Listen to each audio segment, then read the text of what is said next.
Desde que los seres humanos comenzamos a organizarnos en grupos para coexistir, se vio la necesidad de establecer reglas y normas que garantizaran una sana convivencia, que nos permitieran crecer como seres humanos y que garantizaran el bienestar de todas y todos los habitantes de un lugar. Poco a poco, estas normas fueron avanzando en leyes y tratados que no solo garantizan nuestro diario acontecer, sino que también organizan el rol que cumple cada autoridad, sus facultades y limitaciones, así como las sanciones que deben aplicarse en caso de no cumplirlos. También determinan los derechos de los individuos y las vías para hacerlos efectivos. La ciudadanía puede observar el trabajo de las y los funcionarios y las autoridades gubernamentales a través de varios mecanismos. Los principales son la rendición de cuentas, la transparencia y el acceso a la información pública.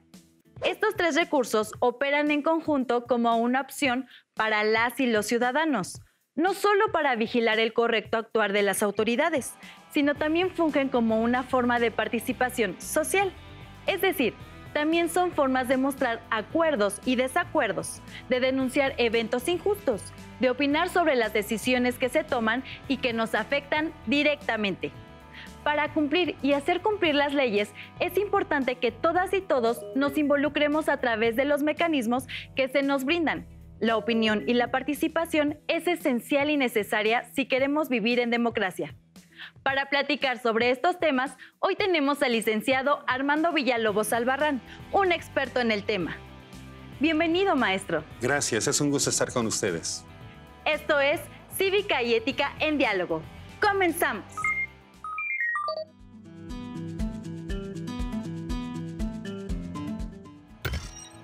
Comencemos preguntando algunos elementos que nos ayudarán a comprender mejor la forma en la que la Constitución organiza nuestra vida social, porque uno escucha Constitución y puede sonar muy complicado, pero no debería ser así. ¿Cuál es la función de un documento como la Constitución en una sociedad?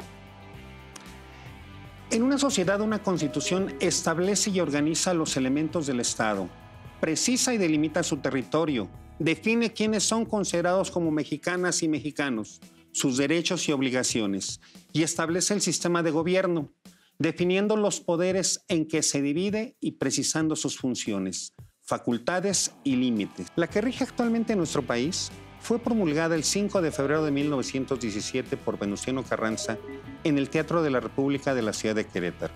Entró en vigor en mayo de ese mismo año. Esta Constitución es un ejemplo a nivel mundial porque contiene además los derechos humanos que tenemos todas y todos los que vivimos en México. Derechos de libertad, de igualdad, de seguridad, que nos permiten vivir con bienestar.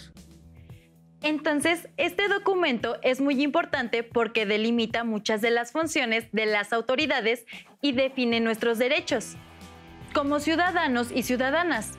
Además de esto, ¿podría decirnos qué papel juega la Constitución en la organización de la vida social y pública de nuestro país?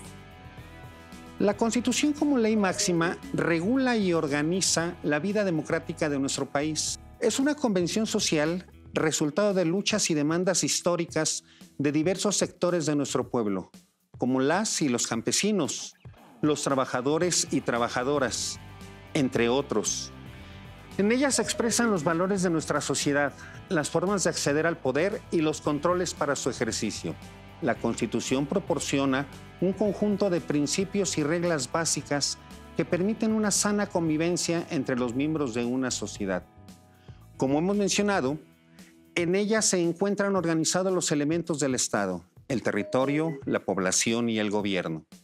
Como puedes ver, la Constitución organiza nuestra forma de vida democrática y contiene los derechos para convivir dentro de esa democracia.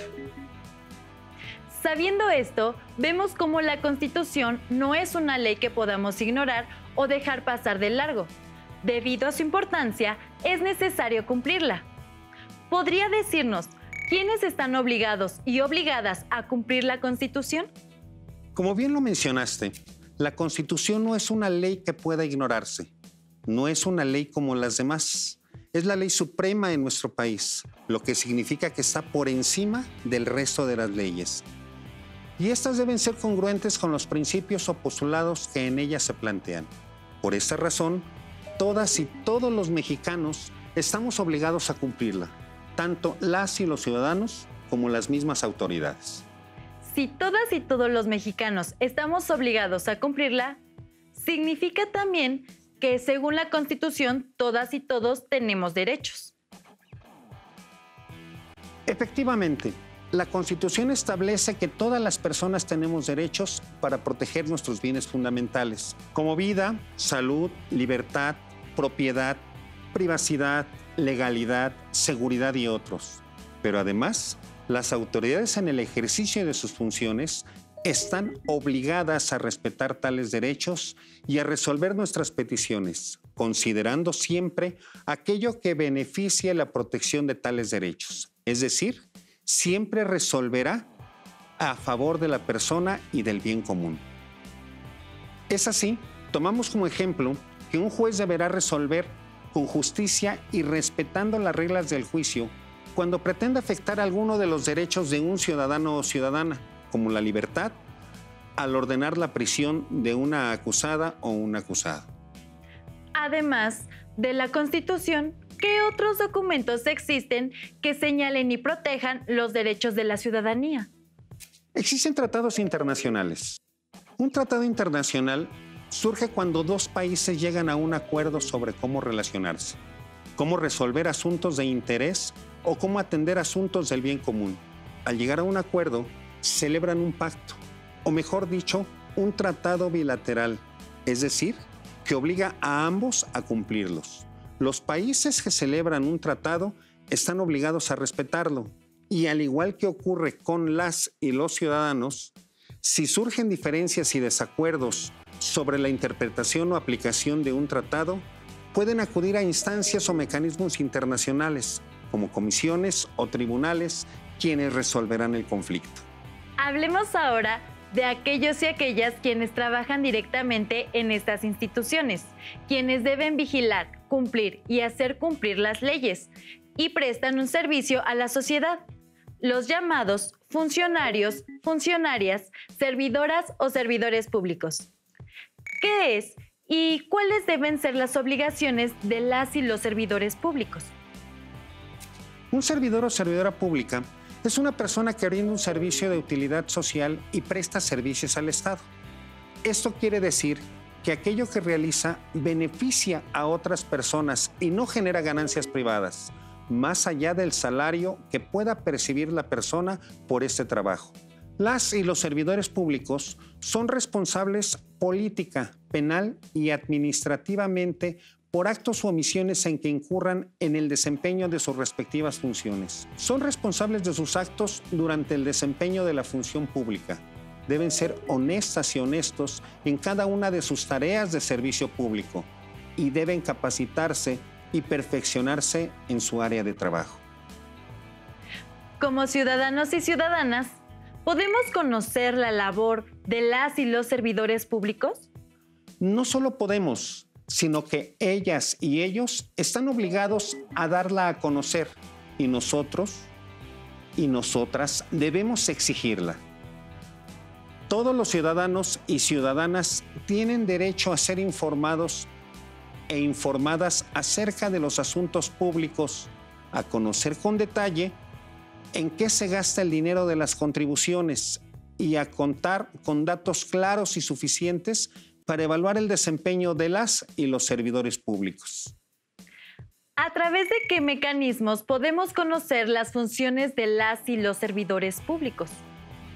Las y los servidores públicos electos democráticamente son legítimos, pero para conservar esa legitimidad es necesario que además actúen con transparencia y honestidad y por lo tanto que rindan cuentas. Estos son precisamente los mecanismos a través de los cuales podemos conocer si un servidor o servidora pública está cumpliendo realmente su labor. La transparencia se define como la obligación de los organismos garantes de dar publicidad a las deliberaciones y actos relacionados con sus atribuciones, así como dar acceso a la información que generen.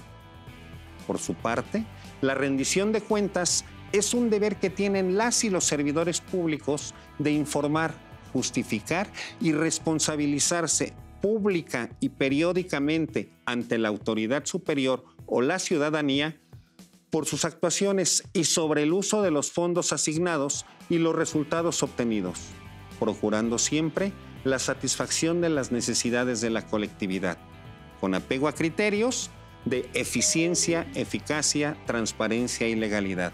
Ambas son necesarias para garantizar el cumplimiento de la labor del Estado y sus funcionarios y funcionarias. ¿Por qué es importante que las y los ciudadanos conozcamos la forma en la que las y los servidores públicos laboran? La importancia de la transparencia y la rendición de cuentas en la gestión pública radica en que todas las decisiones gubernamentales y administrativas deberán estar al alcance del público en forma clara, accesible y veraz. De esta manera, el presupuesto gubernamental estará bajo constante vigilancia, favoreciendo el apego a la ley, a la honestidad y a la responsabilidad de las instituciones y servidoras o servidores públicos. ¿Qué sucede cuando una servidora o servidor público no cumple con sus obligaciones? ¿Puede haber sanciones? Sí, claro que sí. Las y los ciudadanos podemos denunciar a aquellos funcionarios o funcionarias que incumplen con su labor y mediante un juicio político se puede determinar la destitución o inhabilitación para desempeñar su cargo. A veces es necesaria la intervención de organismos internacionales. La tarde del 10 de agosto del 2003, Eulogia, una agricultora del poblado de Laime, quechohablante, de entonces 26 años, esperó en el pasillo con fuertes dolores de parto por cerca de media hora, sin que nadie saliera a auxiliarla. Su esposo estaba con ella y tuvo que buscar al personal para que la atendiera, pero no llegó a tiempo. Cuando Eulogia sintió que las contracciones eran cada vez más seguidas y que su bebé ya se asomaba, se acomodó la falda y se puso de cuclillas para pujar como sabía hacerlo. Pero pocos minutos después, una enfermera apareció en el pasadizo y le ordenó que subiera de inmediato a una camilla. Eulogia le suplicó en quechua que ya no la moviera, que su hijo nacería pronto.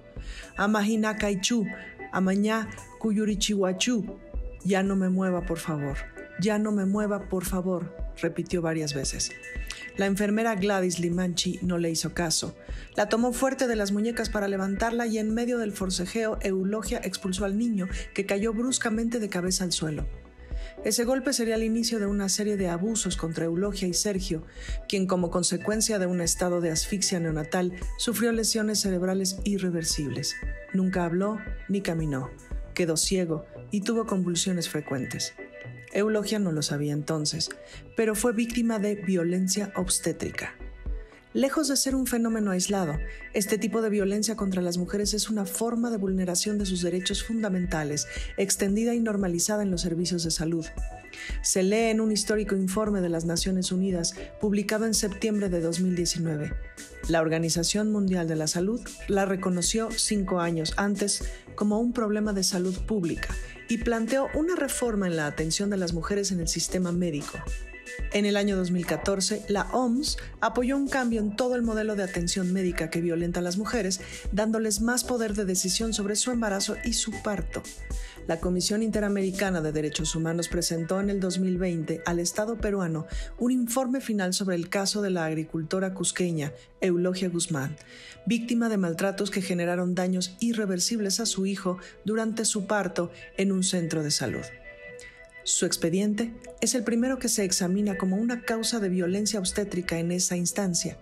Lo que se espera ahora de la Comisión Interamericana de Derechos Humanos es un informe con conclusiones y recomendaciones al Estado para que se repare el daño en este caso y se establezca una respuesta adecuada del sistema de salud ante otras situaciones de violencia obstétrica.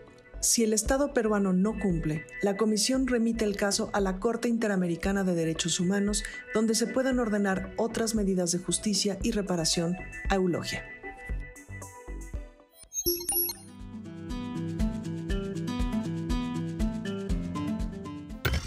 El caso de Eulogia es un ejemplo de cómo ante un caso de injusticia puede recurrirse a un tribunal internacional para defender su derecho a obtener justicia por la muerte de su hijo. Perú, el país donde ocurrió este caso, celebró con otros países tratados que buscaban velar sobre los derechos de las personas indígenas, pero no lo cumplió. Por ello, el tribunal pudo emitir una sanción. También puede verse cómo un servidor público no cumplió con su labor al no proteger, por encima de cualquier otra cosa, la seguridad de Eulogia y su bebé. En este caso, todos aquellos quienes la agredieron a ella y a su bebé se hicieron acreedores a una sanción.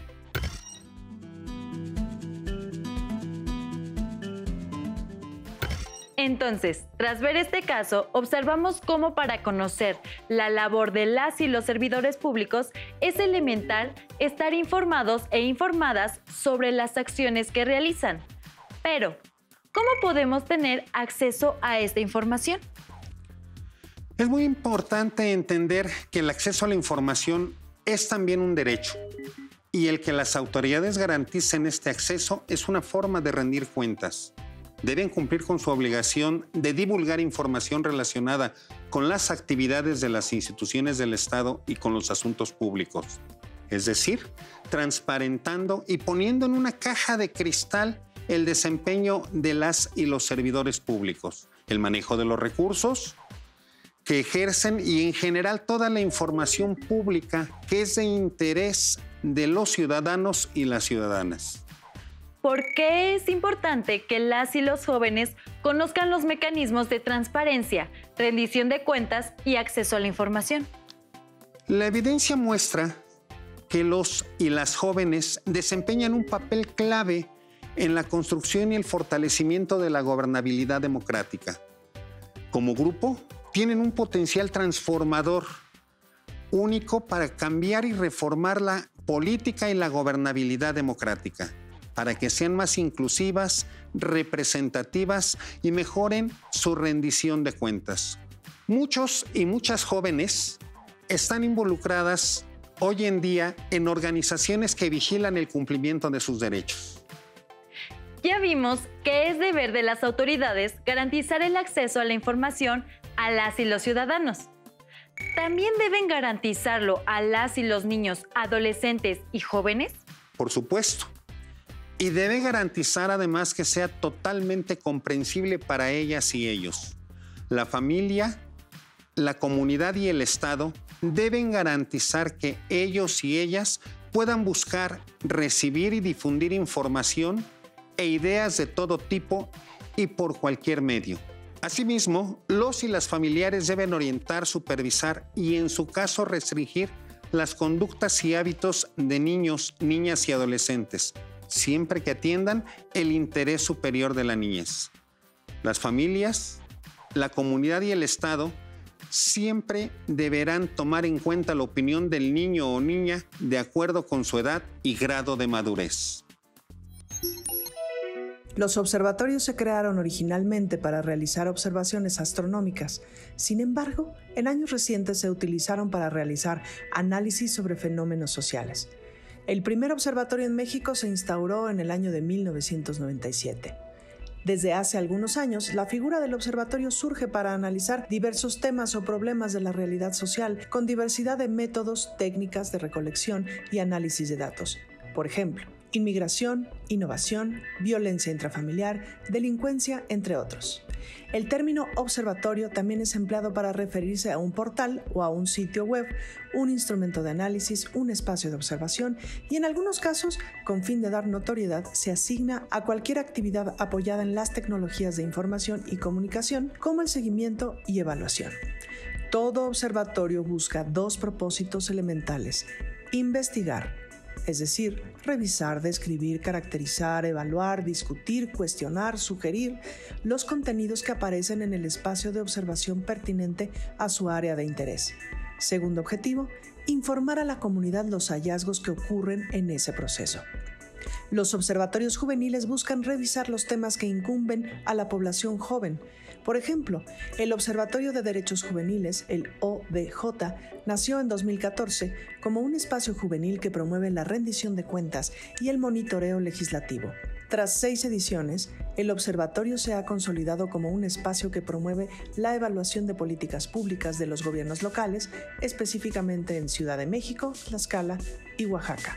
Su objetivo es promover el empoderamiento de las juventudes a través de diferentes herramientas metódicas que les permitan participar de manera informada y activa en las decisiones de las autoridades.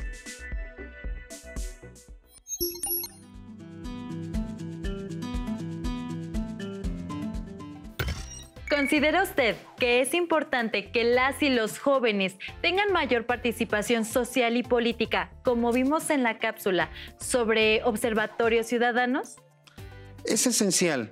Los 1.8 billones de jóvenes en el mundo hoy son la población juvenil más grande en la historia y el 90% de los y las jóvenes viven en democracias jóvenes o países que aún están tratando de consolidar las prácticas de gobernabilidad democrática.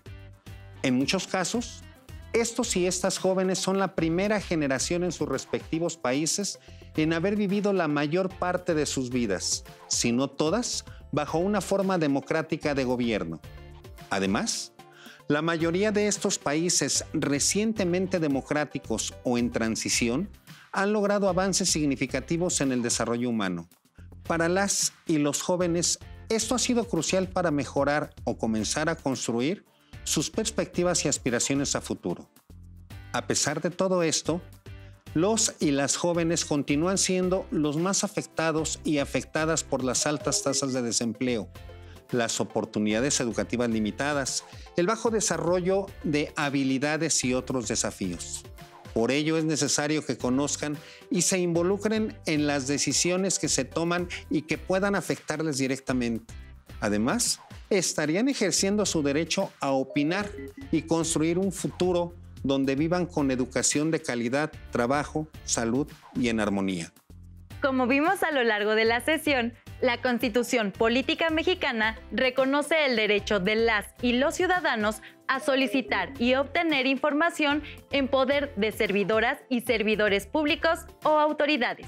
La transparencia y el acceso a la información pública permiten a las y los ciudadanos conocer, supervisar y evaluar las actividades de las autoridades y el uso que le dan a los bienes públicos.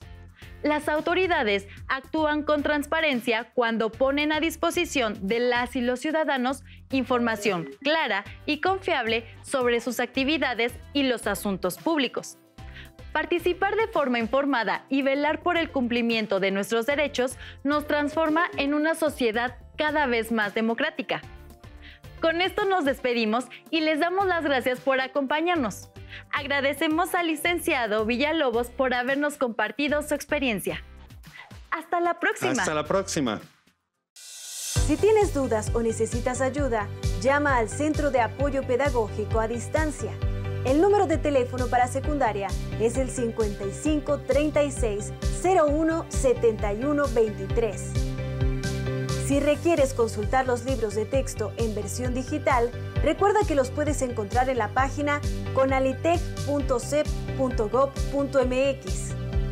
Y recuerda que también cuentas con el sitio aprendeencasa.cep.gov.mx, en donde podrás ver nuevamente los videos de los programas y además encontrarás actividades para fortalecer tus aprendizajes.